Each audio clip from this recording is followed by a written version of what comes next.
with people coming from across the Highlands, with a range of parents and professionals. So it's great to have that mix of people joining our sessions. My name's Alison Footit, and I'm the Information Officer for the Highlands for the National Autistic Society Scotland. And I run these events in a partnership with Thriving Families.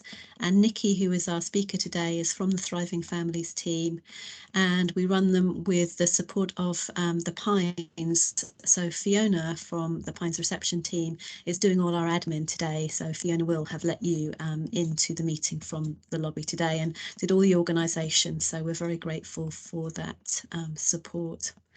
This is one of a series of events that we have been running this year. Well, in fact, running since the start of COVID, running online, and they've been incredibly popular. So it's lovely for us to have the opportunity to share expertise from the Pines team and other speakers to get that expertise out.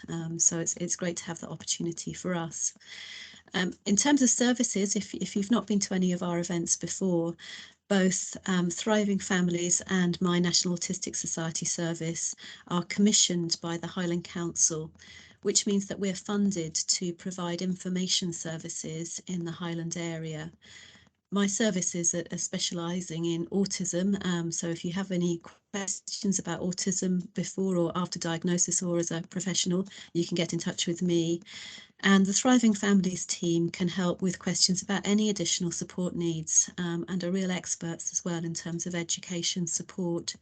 So if you're looking for any information for yourself or your own family situation after today, please get in touch with us, and we'll be really happy to help you. We're also very involved in terms of the Pines information provision with the website and our YouTube channel. And one of the things we're asking today is for you to keep your cameras and microphones on mute. And that's because we'll be making a new film from today's session. Hopefully you will have had a chance to see some of the films that we've already got on our website and YouTube channel. There's a huge bank of resources already on there. So the filming from today will join that. So thank you very much for your cooperation in terms of keeping cameras and microphones off. If for any reason you need to leave the meeting and rejoin, if you could make sure that you do click your camera and microphone off when you rejoin, that would be much appreciated. Just a little bit of housekeeping for today. As I've said, keep your cameras and microphones off because the session is being filmed. And we're aiming to finish at about 12 noon today. It might be a little bit before, might be a little bit afterwards. If you could use the chat box, if you have access to that for any questions, that would be great. Just because of the number of people on the call today, it's difficult for us to speak to people individually. If you could use the chat box for your questions, that would be lovely. But equally, if you have any questions that we don't get round to answering today, Nicki has very kindly agreed to answer those afterwards. So I'll put into the chat box the email for Thriving Families, and then if you've got any questions, you can email them through afterwards. And we'll send everybody who has either registered to attend today or who is actually here afterwards. We'll send you those question and answers as a Word document together with Nicki's slides. So you don't need to worry about taking lots of notes today because we will be getting information out to you afterwards.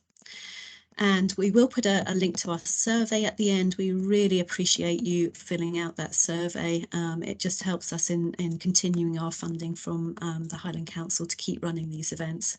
And we're planning our events for 2023 on the basis that we're going to get funding. So that will be good.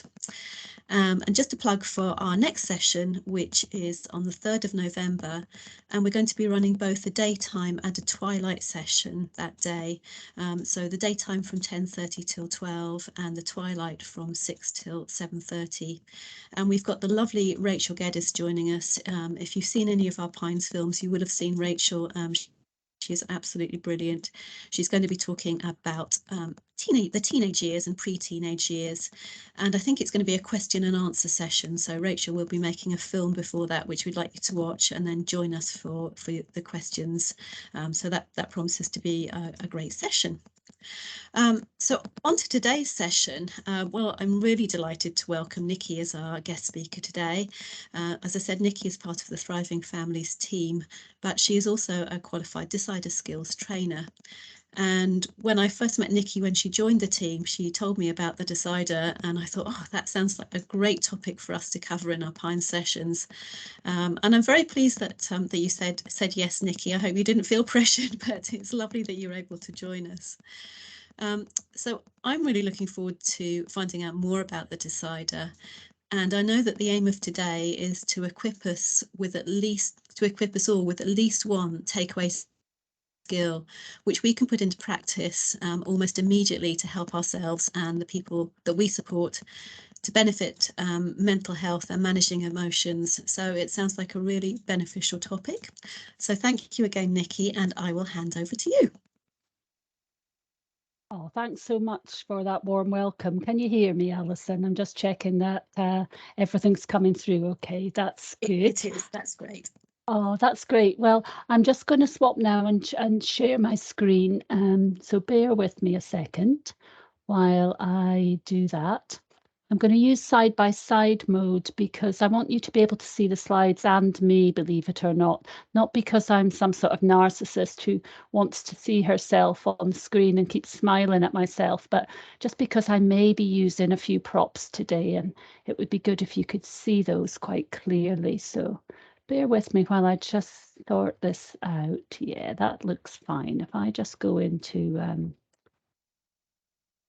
can you all see me and the slideshow? Can I just check, Yes. Alison, that that's showing Yes. as we expect it to? That's great. Okay, Perfect, Nicki. Thank you. we're ready to go then. So hello, everyone. I'm Nicki from Thriving Families, and I'm delighted today to be able to introduce you to a set of life skills called the Decider. Thank you all so much for showing your interest in this topic by joining this session, and I hope you do find it useful. The Decider offers life skills for everyone to use in everyday situations. So when you miss the bus, when the dog eats your homework, when the morning routine goes all to pot, as mine did this morning, when your daughter or your son is having a meltdown, when you're having a meltdown, when the phone won't stop ringing, when you've got a Pine session to deliver and a dog not feeling very well, when it all just feels too much to bear. So I first came across the Decider in 2018. At that time, I was working as a learning and development advisor for the council. So I undertook the training with great enthusiasm, along with a colleague of mine from the service, and began delivering sessions just like this, mostly to Highland Council staff. Although during 2018 and 2019, of course, most of the training was still taking place face to face in venues right across the Highlands. So how things have changed. As with any skill, practice makes perfect. So the more you apply these life skills, so they say, the better we get at applying them. And we start to feel the benefits in terms of our mental health and overall well-being. So practice makes perfect, I guess, is what we're saying. Um, I do need to say though that learning the skills is a training session, and this isn't a training session. This is an introduction to the Decider. Training happens in a different way, and it's very specific in the way that it's delivered. So what you're getting is a personal introduction from me. I use the skills in my daily working life for Thriving Families. I use them as a parent and carer. So they're coming to you in that way. The training itself, in my view, is best done face to face by specific staff who have been trained to offer that. Because the Decider resources are sensory and interactive, I think that's why I say that. So please just see this session, as I said, as a personal introduction, and perhaps you will follow up with training at some point if that's of interest to you. Okay, all that said then. So what on earth is the Decider? What's all the mystery and the fuss about, you know? Quite simply, they're just key skills that can be easily learned, easily taught, and are fun and memorable. There are 12 basic life skills, And that's what I'm going to be drawing upon for this session today. We'll be looking at 6 of these, just my own personal choice of these this morning. For therapeutic purposes, for those professionals who might be interested and not come across them before, there are actually 32 skills in total, and many of which are shared and used within therapeutic sessions to support people who access the services of NHS Highland. Okay, so that's really the context. The decider skills are designed as well to be memorable. Oops, I've jumped. There we go. I've set up my screen in side-by-side mode to allow you to see the slideshow and me at the same time. And perhaps I should warn you that I have props and I'm not afraid to use them. The decider skills, what's great about them is that they're for everyone. And for me, that is one of the key strengths of this approach to supporting those of us who struggle with day-to-day challenges. Those of us who worry about how we've dealt with a situation, and maybe we wish we were more in control of our actions and reactions. Perhaps that sounds like you, or perhaps it sounds like someone you know or someone you support or work with. There's no real difference between the way the life skills are learned by parents, young people, support workers, or professionals. So I like the democracy of it too, whether it's for self-management or as part of a wider strategy to help someone else.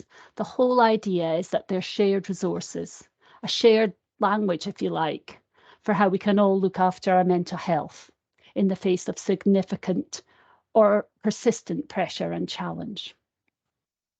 I come to this, like many of you, firstly as a parent of 3, also as a family support worker, and perhaps most significantly today as the owner of a boisterous and demanding 8-month-old puppy called Cooper. I have been at my wit's end on many an occasion, sometimes unable to unpick whether it's my behaviour and my reaction that is actually making a bad situation worse. I get all tied up with that, and that's where the decider skills can help me sometimes. So I guess I ask you to bring to this session as much openness and humility about where you're at as you're able to, because this is always the best way to take in new information. You know, we all get things wrong as parents and professionals. We all make mistakes and we all wish we had handled challenges better than we did. But the wonderful thing that keeps me going is the knowledge that I am still learning, I'm still developing as a worker, and I'm still developing as a parent and carer, even though my eldest is now well into her 30s. As I mentioned then, these skills are used a lot in the NHS. And my training came from the lovely people that deliver the full formal training within NHS Highland. Also useful, the skills though, are in areas of the council such as education. So it's great to see some of you coming from that area to listen today. So class teachers, guidance teachers, school nurses, children's services workers, and so on, really. And in business as well, and particularly in the workplace. You know, managing our emotions in the workplace can be really quite challenging at times. And, you know, finding ways to reduce the heat of critical or challenging situations at work can be a really good skill to have. Also in social work, the prison service, the police, the probation service, all these areas of our legal system and our legal support for vulnerable people who may struggle with their own life skills, then the decider skills can help you and them. And of course, voluntary agencies like my own. So I use these skills daily when I'm supporting families as a family support worker for Thriving Families. Not necessarily naming the skills I share as decider skills, but nonetheless, that is what they are. And I'm not really training. I'm kind of sharing some ideas with the families that that may be struggling or just looking for a bit of support from us. So, where did the decider skills come from? Well, they were first developed and used by two cognitive behavioral psychotherapists called Michelle Ayres and Carol Vivian. And they worked in mental health services in Guernsey. Both of them had worked in those services for a number of years, I think over 30 years, as mental health nurses and then as therapists. And they'd both noticed a gap in the services that they provided. So their aim was to find something to reduce impulse-related decision-making in people in a way that increased confidence and built resilience, rather than sort of giving people a ticking off or telling them what they're not doing and what they're, what is a problem for them. So turning things around in that way into a positive positive action that people can take. So these professionals from Guernsey recognise the importance of creating something that is easy to learn and easy to teach to others. Something that's created and developed inclusively, so with service users having input to this structured approach that we hope will stand the test of time. So while the decider isn't CBT as such, and certainly I'm no practitioner, I have no professional qualifications whatsoever in anything like that, but the skills are informed by therapies and interventions such as CBT. But they're tools and techniques just to help us recognise and respond to our own emotions. And perhaps over time, changing unhelpful habits in our thinking, in our feeling, and in our behaving. It's all about making considered decisions instead of acting on impulse based on our current and ever-changing emotional states. So with all this background in mind, I'd like to ask you a question. Obviously, I can't see your faces, and I'm not going to ask you to put anything personal into the chat at all, but I just want to ask you as individuals how you're feeling right now. No need to share or come off mute or anything. This is just for yourself. Maybe some of you are feeling relatively calm and relaxed, ready to learn, maybe it's all been a bit of a frantic rush this morning and there's 101 things on your mental to-do list just ticking away there in the background. For me, well, I'm a bag of nerves. Having to talk to all you lovely people without being able to see your faces. I'm worrying about what I'm going to say. I'm worried about sticking my foot in my mouth, as I sometimes do, speaking before I've engaged the brain. Worrying as well about whether the technology will do what I want it to do, or will just go its own merry way. Whether the puppy is capable of behaving himself for 90 minutes or so while I introduce these life skills to you.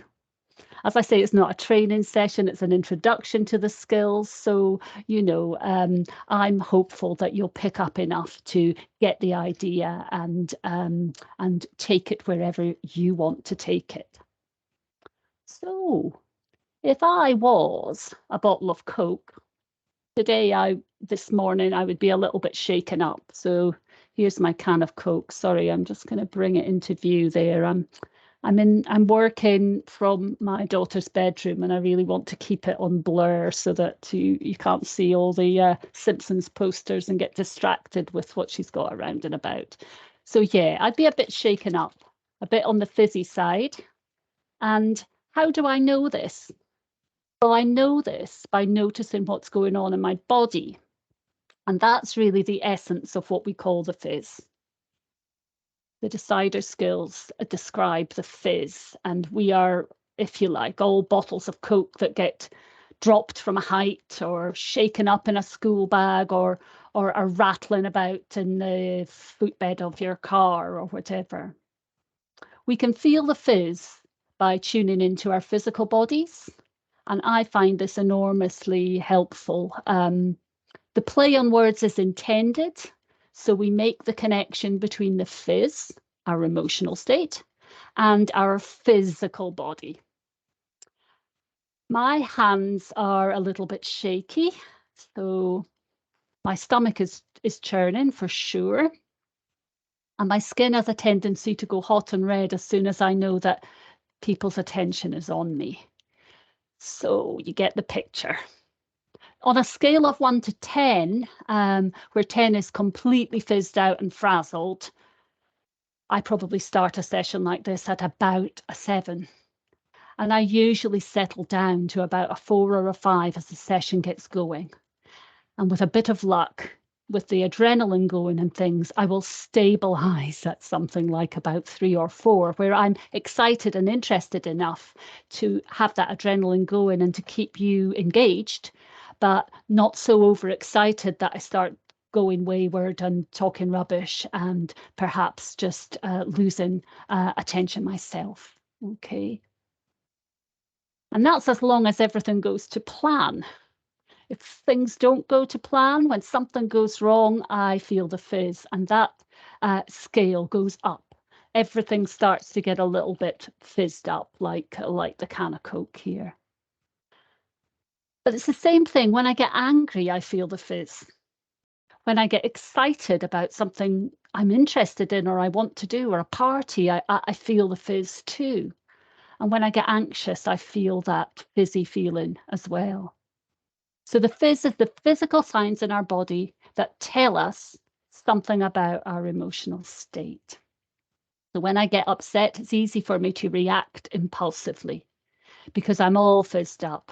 My brain is a little bit fuzzy. I'm not necessarily thinking straight, even if I feel like I'm super focused. I'm maybe just focused in the wrong direction because I'm distracted. And usually the results aren't really so good. So this is all about the fight, flight, freeze, and flop that you may have heard of in different contexts. This is when our alarm system has gone off in the body and things start to go a little bit wrong for us. Okay, so you'll be familiar with the different symptoms, some that I've described for myself. Certainly the breath becomes fast and shallow when we're starting to feel all fizzed up and overwhelmed with something. But, you know, sometimes my impulsive reaction, I have found over the years, if I act on impulse, feeling this giddy feeling, if you like, that is just going on in the background, even if I'm not conscious of it, the result can sometimes be that a bad situation is made worse. And believe me, I've done that on many occasions with puppies, with kids, in the workplace, falling out with a friend, or so many different situations. So if I really give this a good shake, and if I asked you now if you would want to open this bottle, would you open it? You don't have to answer because we're all on mute. But I suggest that nobody would want to open this bottle at this stage. And I wouldn't blame you. So it seems sensible to me that next time I feel the fizz, I should take a moment to let things settle, to see if I can gain some clarity and let the fizz go down a bit before proceeding. So hopefully that all makes sense to you. That's the kind of background to the skills that I'll mention to you as examples. So again, you know, not training you in these, but showing you the sorts of examples that will give you an idea of what the decider is all about. So the first skill I'll introduce to you is called stop. And it's simply called stop with an extra T. The extra T is deliberate because, of course, it's an acronym. And the acronyms aid our memory. And the memory is another thing that goes a bit awry if we're fizzed up and a bit fuzzy. My impulse when I'm fizzed up is usually to act, and to act without thinking. So to move, to speak, to confront, whatever it happens to be. But it's important to say that for some people, maybe you, it's the opposite. You know, hiding away or going quiet. This is fight, fright, fight, flight, freeze, and flop in action. So the stop skill asks you to do none of these things. It asks you instead to just stop for a few seconds and take a breath. One slow, deep breath in and out. If the situation allows, you might even choose to take 3 full, deep breaths. And obviously you've created a gap then between your impulse to act and the situation. And that gap is where the the control comes in. So stop then asks you to observe. So observing signs in the body, signs in the mind, noticing that fight or flight mode has kicked in. Maybe you've got difficulty focusing or thinking in a way that will be helpful. Where is my attention? So if, for example, it's something to do with the puppy, if he's chewing at that carpet, then my attention just goes straight to that and I feel cross about it. And it's all, yeah, I get all worked up and my attention is only focused on the one thing. I'm forgetting that he's only 8 months old, that he needs to learn these things, that I need to go over these things with him again and again, distract him and so on. Stop then asks you to pull back, sometimes called the helicopter view, okay? Perhaps asking yourself, how does this situation look from a distance or from a different angle? And I sometimes ask myself, will this moment be important 2 minutes from now, 2 hours from now, 2 days from now, or even 2 months from now? And that's what the stepping back, the helicopter view allows you to do. You can take a moment or two to just think, how is this reaction an overreaction to something that is small and can be dealt with if I use the right skills? That sort of thing. And then and only then, when you've created this gap between your reaction and the situation, then it's time to act. And that means finding out what works best in a situation like you're in. What skills have I learned that could help me out here? Thinking about the naughty puppies chewing the carpet. Will shouting at him, yelling at the top of my voice do the trick? Will locking myself in the bathroom improve the situation? What other ways might there be to approach this? And the idea is that stop kind of comes before the other skills. If you exercise stop, if you do the stop skill, then you've got room to maneuver. You've got room to think, is there another skill that can help me in this situation other than just bellowing stop it at the dog? And then you practice what works and you proceed. Okay, so we'll just pause for a moment here. Please use the pause in any way you like. You can stretch, you can top up your water, take a sip, eat an apple. Or if you've got a question, please just pop it in the chat box and we'll look at that later. But it's nice sometimes to get an opportunity just to take in what you've heard and to think if you've got any questions that might pop into your head right now. And any questions that we can't answer in the session today, please be assured we'll get back to you. Okay, let's look at skill number 2. And skill number 2 is called It Will Pass. And this skill is of most use for those times when we feel trapped in a distressing situation. For example, the easiest example is if you're afraid of flying, but maybe you need to take a flight to get to an important event on time. Maybe you're nervous about the event itself anyway, never mind the flying. It can be helpful in these types of situations to imagine that you're passing through a long tunnel.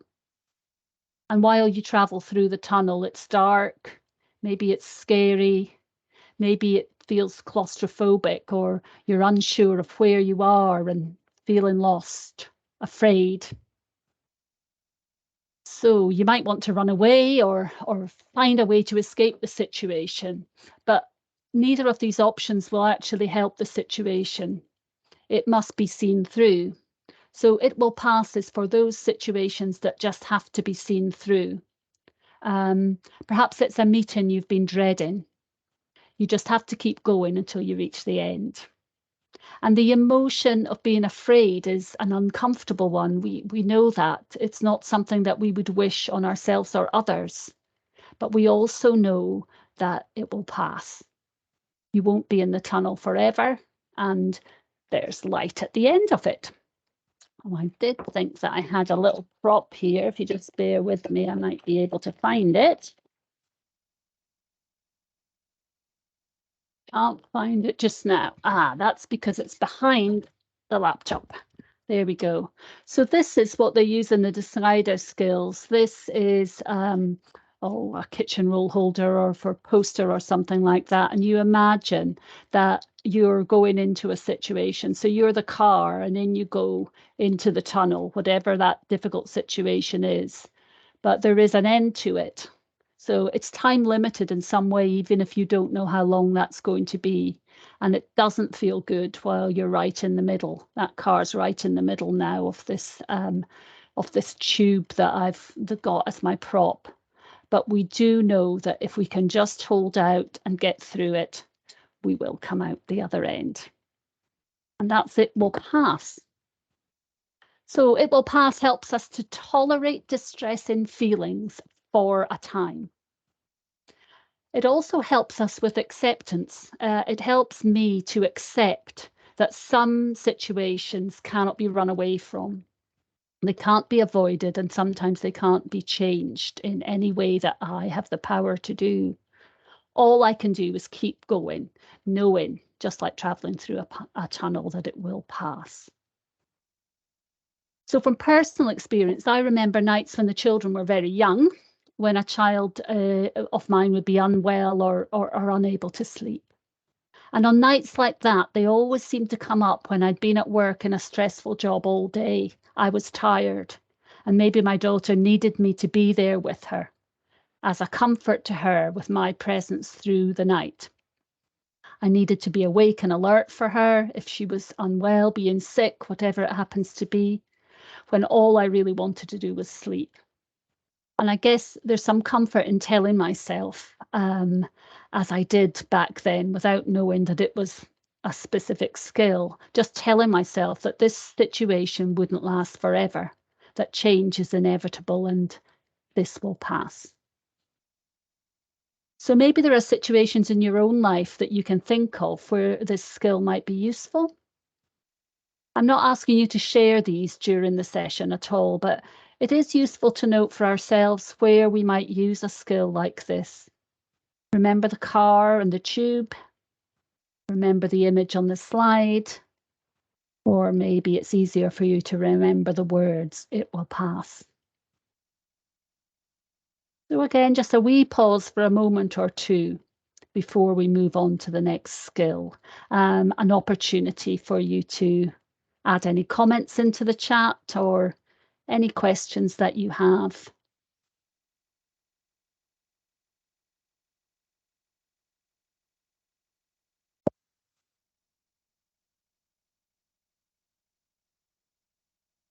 Let's move on to my next slide.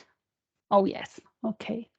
So the next skill is called Right Now. This is the third skill that I've chosen. They're just my personal choice of things that I've used the most often.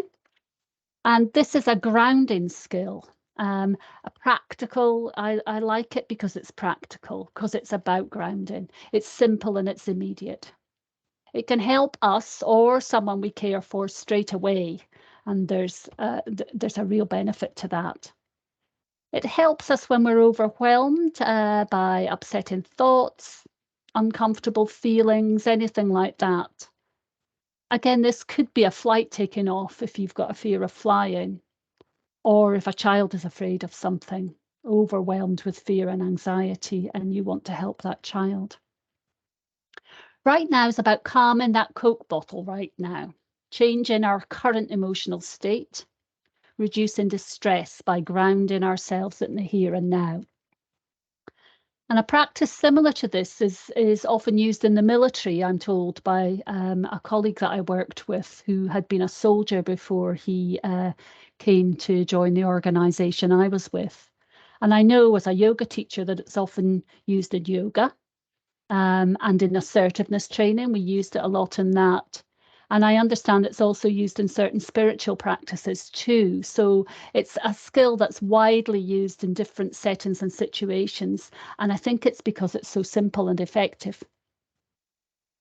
5, 4, 3, 2, 1, or right now, invites you to focus your attention on the here and now by naming, for example, 5 things you can see, 4 things you can hear, 3 things you can touch, 2 things you can taste or smell, and 1 breath. Again, the practice ends with a full breath in and out.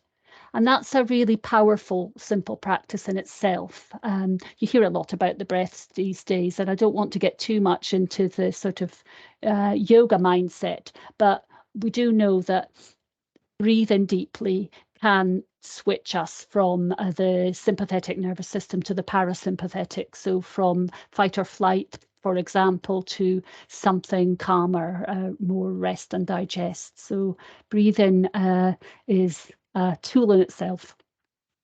It's a way of staying quietly in the moment and just focusing your attention on something simple. And the touching and listening and looking is about looking outside ourselves to reduce our internal distress, moving from the internal, what's all happening inside my mind and body, to outside, and changing the focus can really have a powerful effect. With children, really young children, anybody, you can use this technique. Try it at least. And of course, it can be practiced anywhere. So even in bed in the dark, I've done this with my daughters. You can imagine what you see, hear, smell, etc. And the skill demands that you pay attention to things which are unrelated to the problem or the situation that you're distressed about. It changes the focus for enough time to reduce by at least 1 notch the ever rising fizz factor. And we know that when we reduce the fizz, everything starts to become a little clearer and easier to handle. So that's it. That's right now, or 5, 4, 3, 2, 1. It's called either or both. So just again, another brief pause to make notes or pop a question in the chat, or just to take a few slow, deep breaths. And if you fancy it, maybe try the 5, 4, 3, 2, 1 exercise yourself.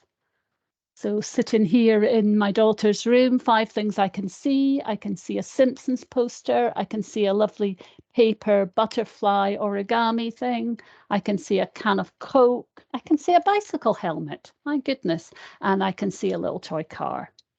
Okay, I can hear myself in my headphones. I can feel when I drop the cable because it makes quite a loud noise in my left ear.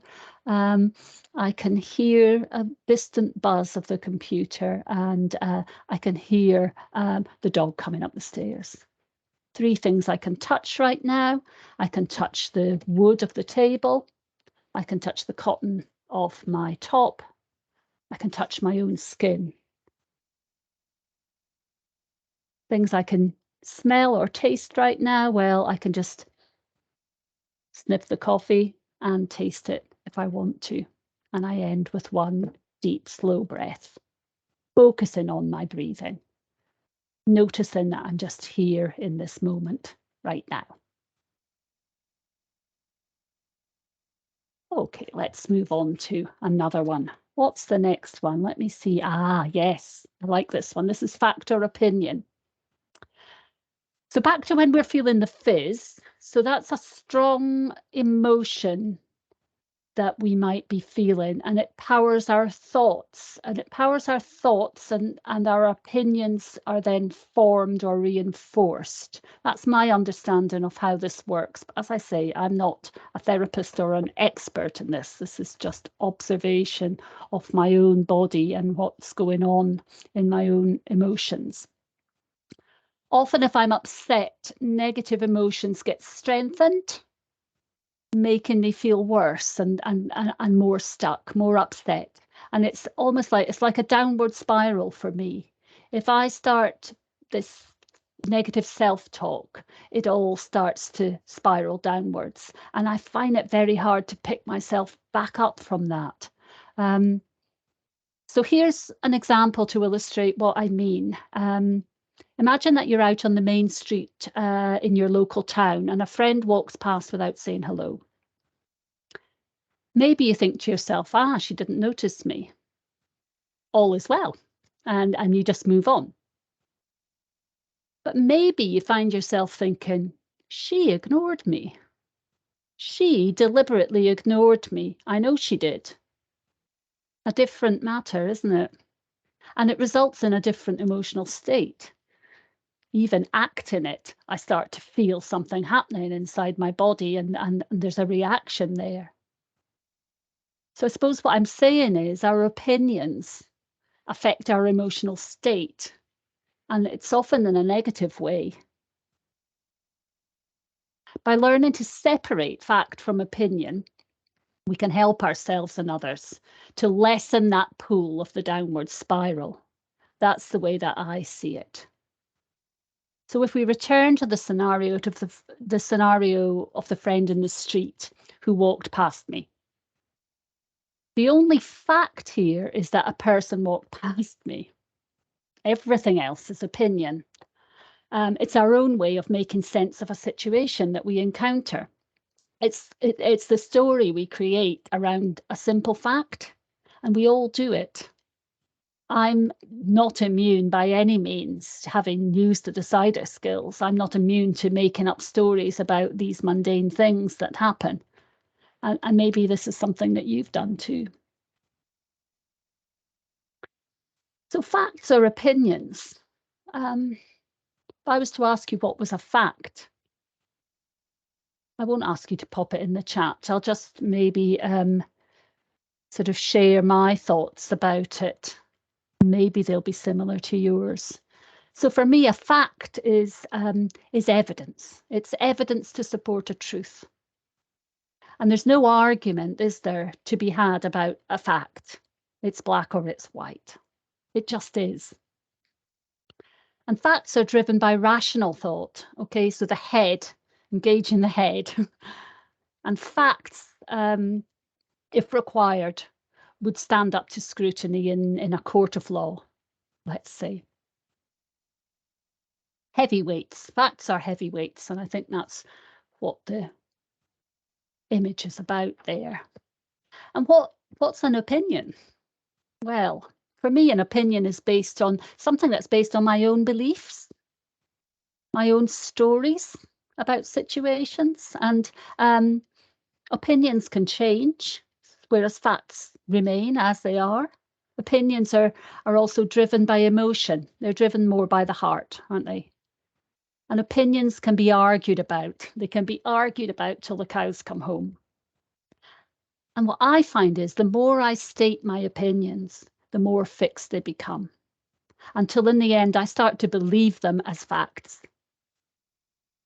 Okay, so an example. Okay, so let's take this blue cup. I'll try and get it in there. There we go. So this blue cup, what are the facts about it? It's blue. It's empty. It's got a pattern on it. I can feel that with my fingers. It's got a handle. The top is wider than the bottom. And the pattern has got a texture, as I said, whereas the handle is smooth. And I don't think there's much for us to argue about there. You know, it's evidence-based. There's no argument. You might argue about the shade of blue or something like that. You might want to get your measuring tape out to check that I'm right about the dimensions of the top and bottom. But really, there's no argument or any big question arising from that, is there? So let's have a look at the cup again.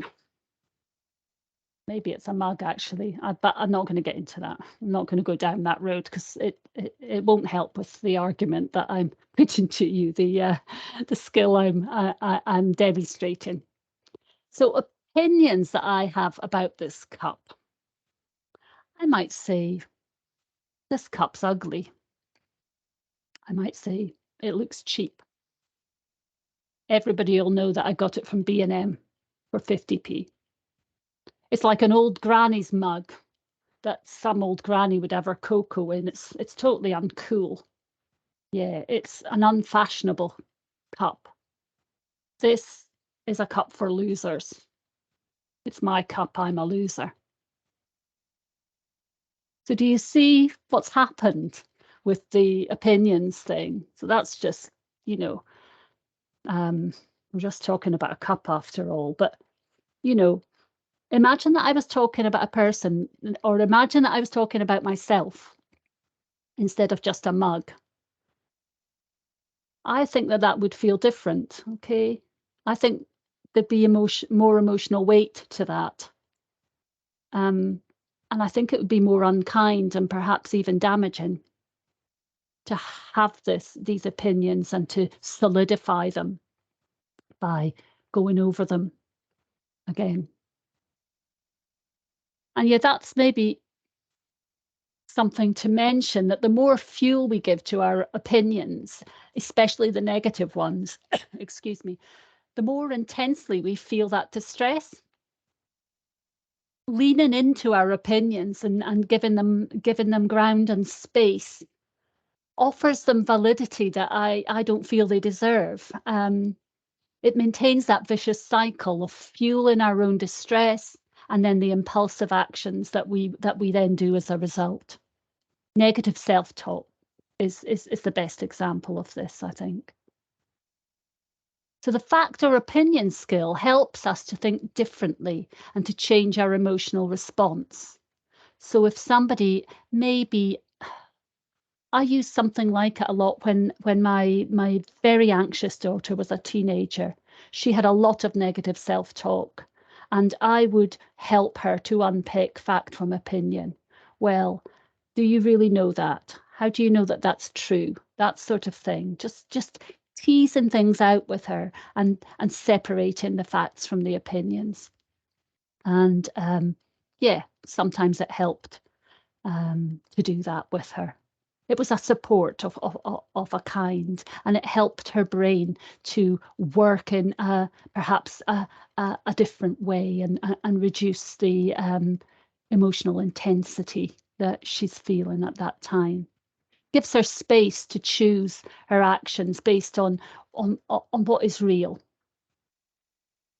So that's fact or opinion. Have a little think about that. Let it sink in a little bit. Pop any questions you have into the chat. Make some notes if you want to. I'll take a little drink of my water before we go on to skill number 5.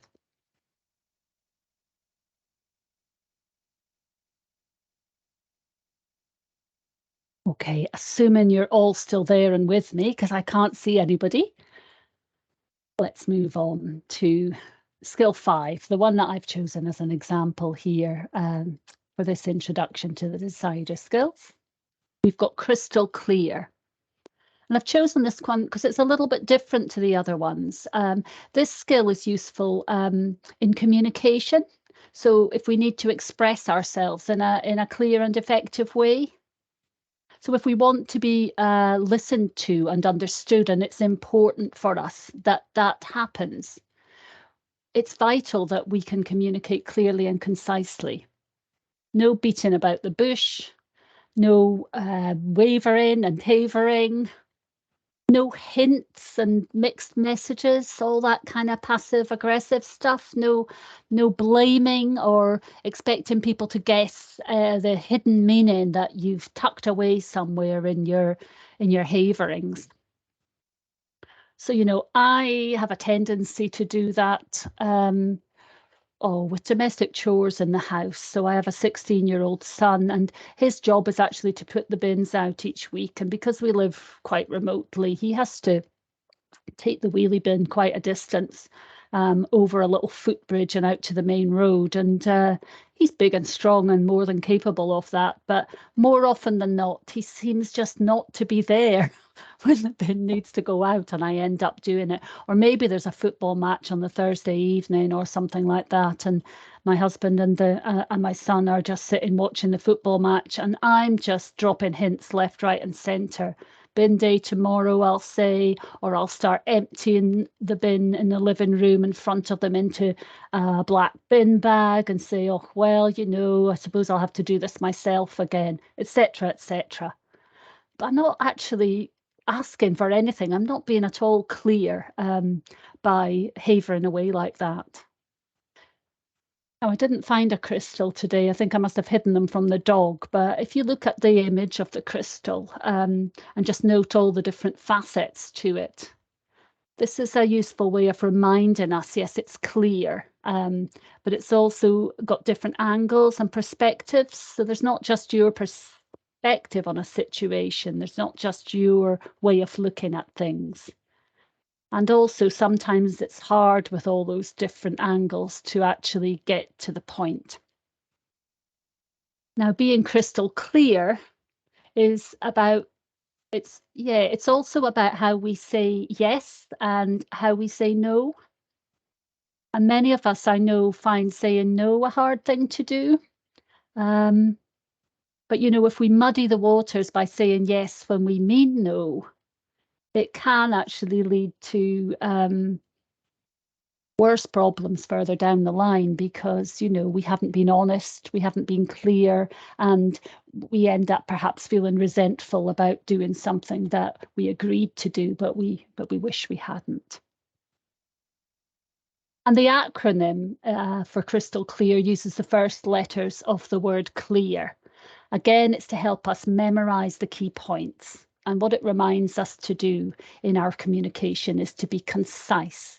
Stick to the main thing that you want to say.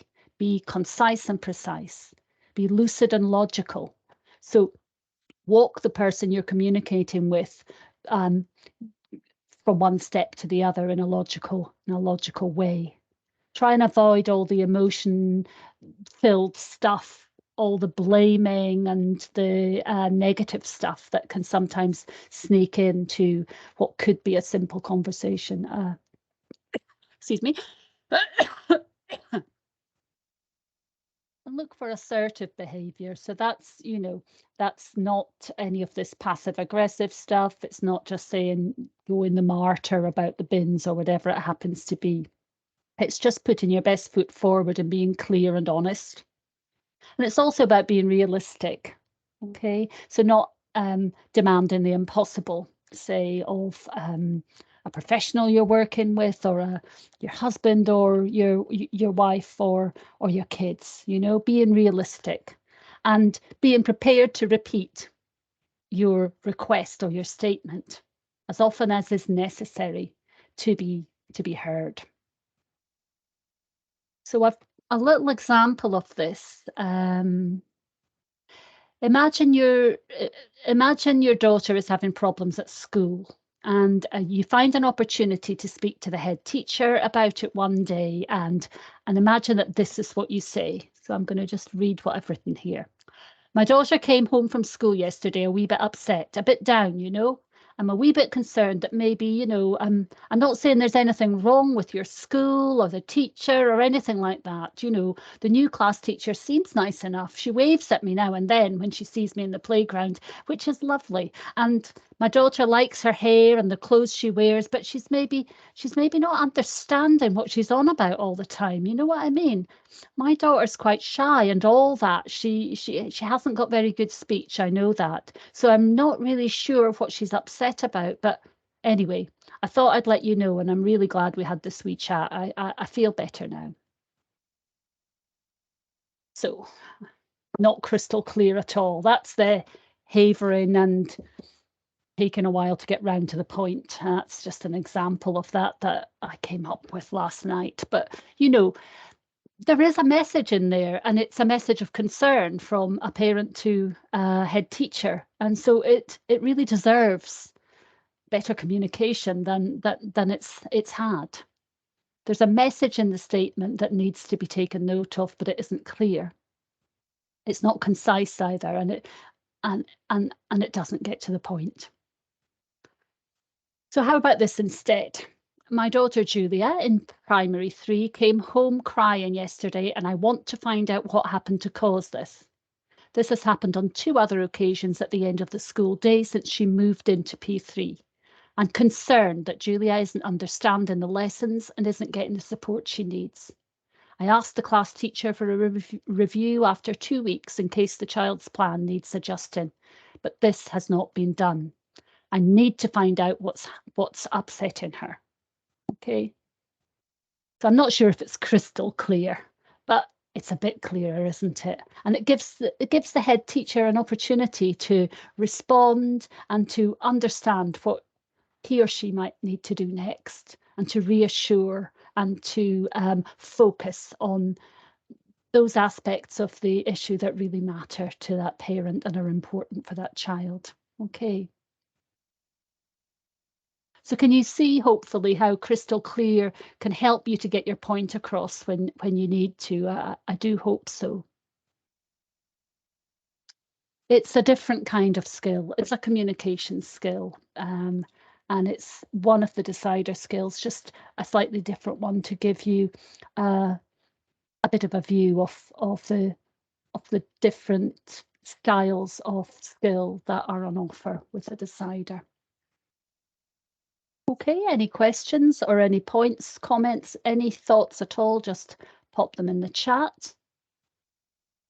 And I'll take another drink of water just in case I end up coughing again.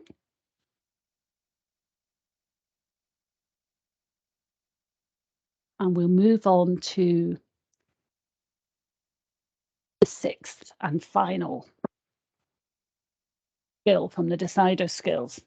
So it's self-care, and you can see there's a guy in a hard hat now. I was going to put my husband's bicycle helmet on, but I think it won't fit. But you get the idea. Why do we wear these things? We wear helmets and hard hats to protect ourselves. Okay. I haven't completely lost the plot here. Just a way of introducing you to the 6th and final skill in my introduction to the decider. And this skill is called self-care. And it lies at the heart of our mental health and well-being framework, that invisible structure that keeps us going day after day, as carers, as professionals, as support workers, teachers, parents, siblings. You know, it takes a lot to support others in whatever way we come to do it. And it takes a lot out of us, some days much more than others. Looking after ourselves, you know, is our biggest responsibility, I feel, and perhaps our greatest challenge. It takes effort after a hard day of supporting others. It takes effort to actively practice self-care.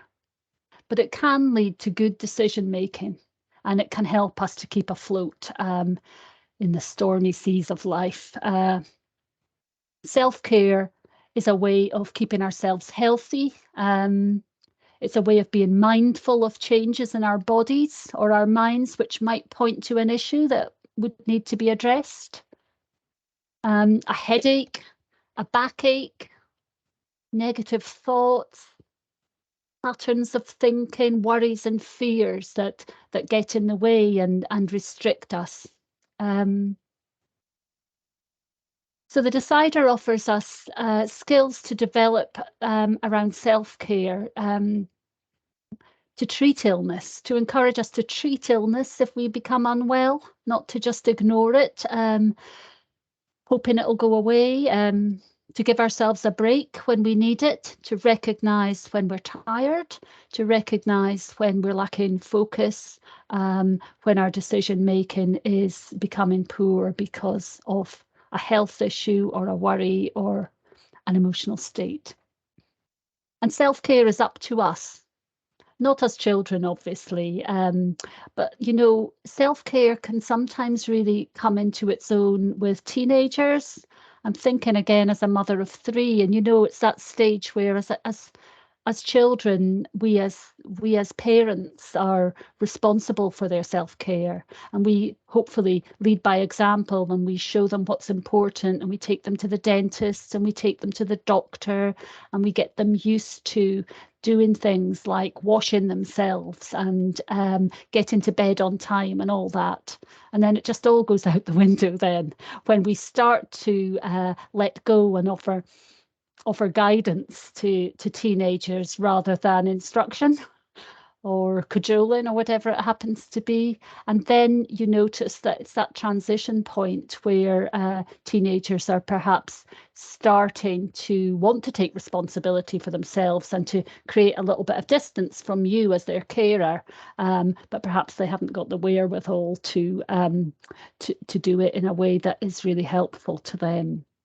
So self-care is up to us as adults, and it's kind of a joint thing with young people, I would say. And yeah, it's a parental responsibility, isn't it, for babies and children. But it's not a skill, I think, that we're all naturally inclined to do. And I hope I'm not speaking out of turn here, because this is, you know, my personal feeling, but especially as women, perhaps the messages that have come from our mothers and grandmothers or from the media and our culture expects us to put others before ourselves. There's that expectation, I think. And I certainly have felt it. And, you know, there's this grin and bear it sort of attitude that I don't know whether it's to do with Scotland or the Highlands or I don't know, being a woman. Who knows? We could throw these ideas at it, but basically, I recognize that there are certain internal messages that I need to challenge in order to give myself the right to self-care, if you like.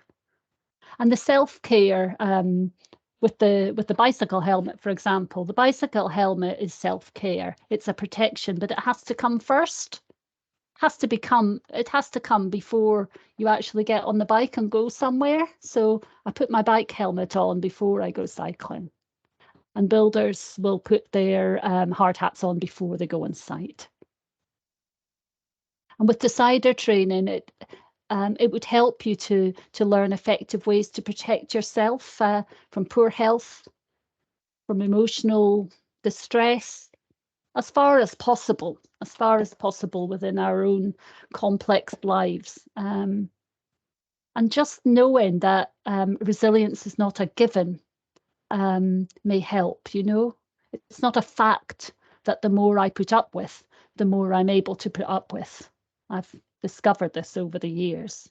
Having a bottom line, I've found, protects me from harm. But it's taken me a long time to learn that. So self-care reminds us what we as individuals need, what we need to do for ourselves or to offer ourselves regularly to keep our minds and bodies healthy, to help us be carers for others. Self-care builds the strength and confidence that allows us to be resilient in different and difficult situations, helping us to cope with life's challenges. And maybe, you know, it's useful to think of yourself as having a battery, like a phone or a clock. And we need to keep ourselves charged up, don't we? Doing things which energize and sustain us. Okay. So those are the thoughts that I've got around the self-care, protection, energizing.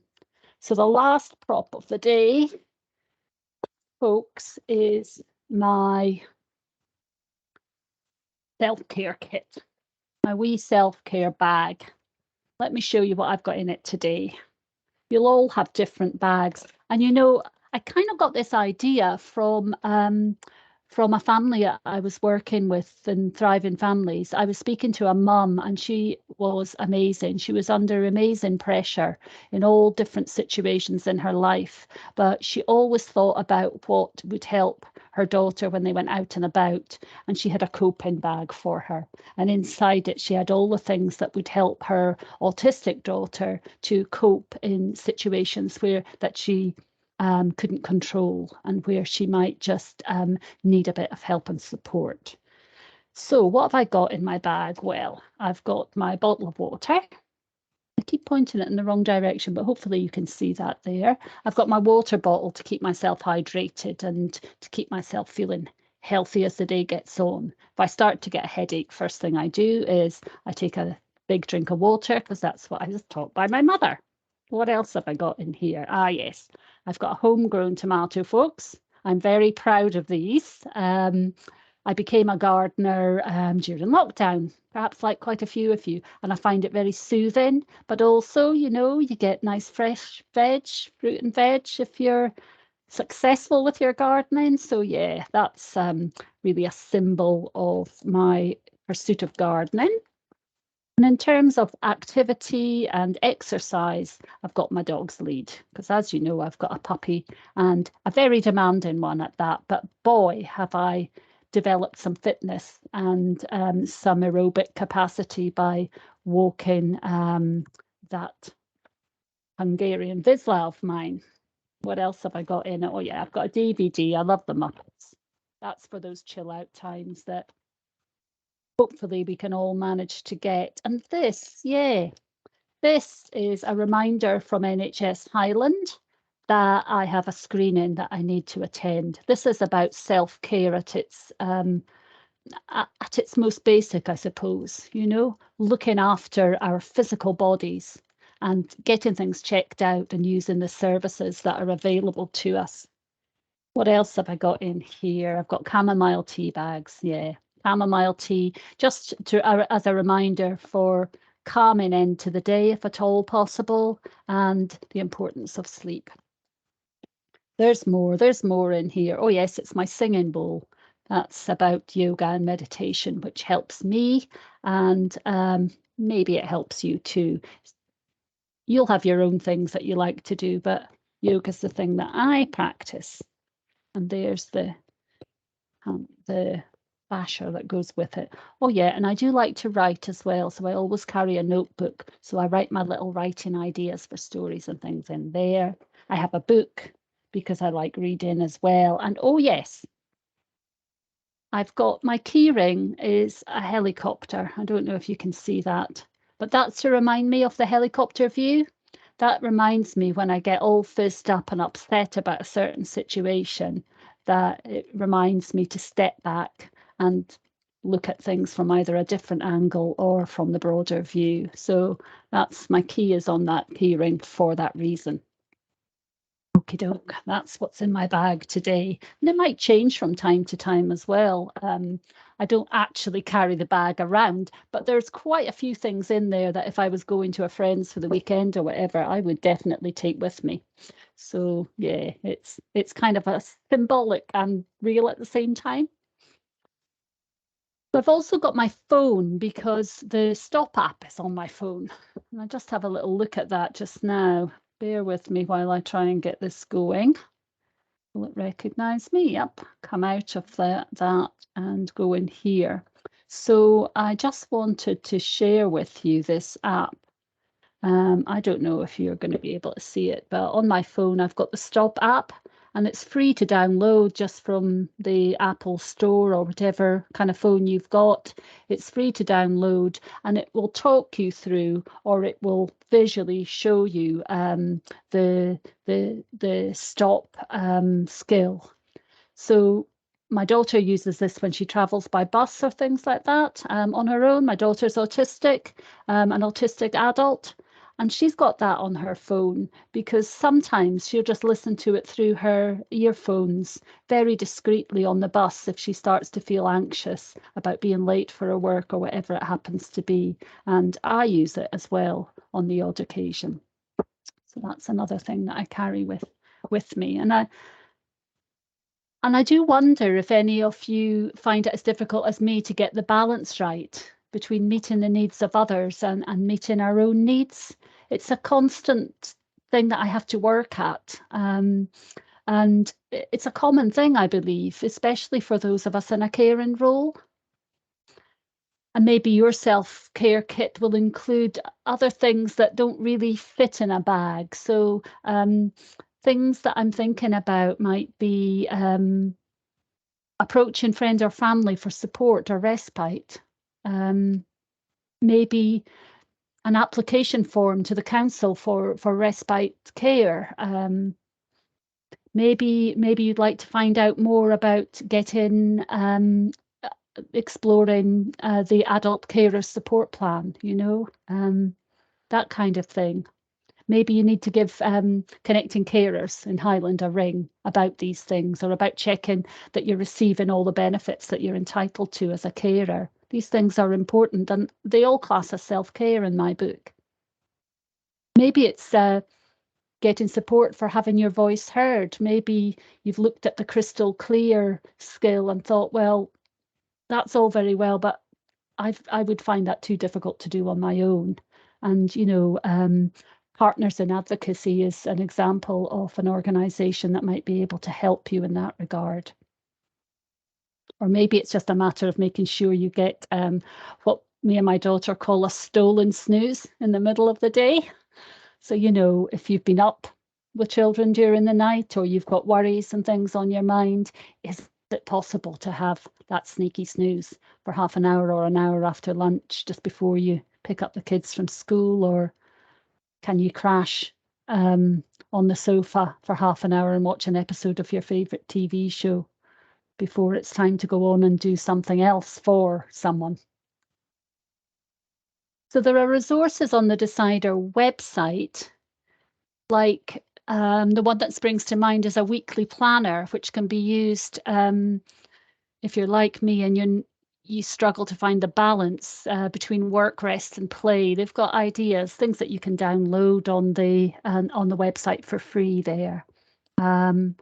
And of course, Thriving Families can help you too. We can be part of your self-care if that is something that you think you'd find helpful. So we're here for families who have children or young people with an additional support need and feel that they need a little bit of extra support. Maybe it's a reassuring voice at the end of the telephone. Maybe it's a bit of peer support, joining online, some of our online sessions to talk to other parents and to just share things together. Or maybe it's just a listening ear or some information. But we are here to listen without judgment to parents and anyone who's involved in the care and support of children and young people up to the age of 25. So do remember us if you find yourself in a difficult situation and you're not quite sure what to do. Do go to our website and see if there are resources there that will help you. And of course, Alison mentioned the National Autistic Society, and my colleagues Alison and Carrie are very involved in that. And there's plenty of support offered through NAS as well. And yes, that's the Decider. That's my take on the Decider, an introduction for you.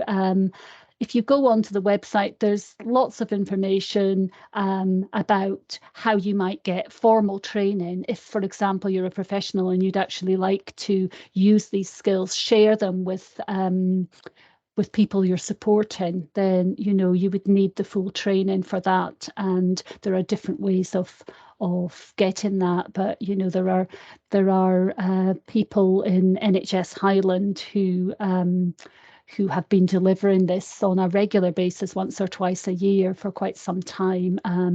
Online probably during the lockdown, but certainly the face-to-face courses are the ones that I would recommend, because you get a chance to wear animal masks and funny hats. I mean, what's there not to like?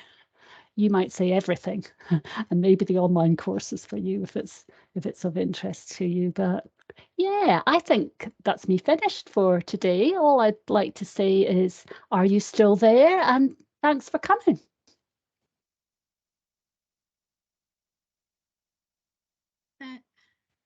Thank you so much, Nicki. Honestly, your nerves were completely unfounded for today's session. That was absolutely brilliant. And I have to say, I had looked before about the Decider, and the website has got some great information. I've posted the link to that.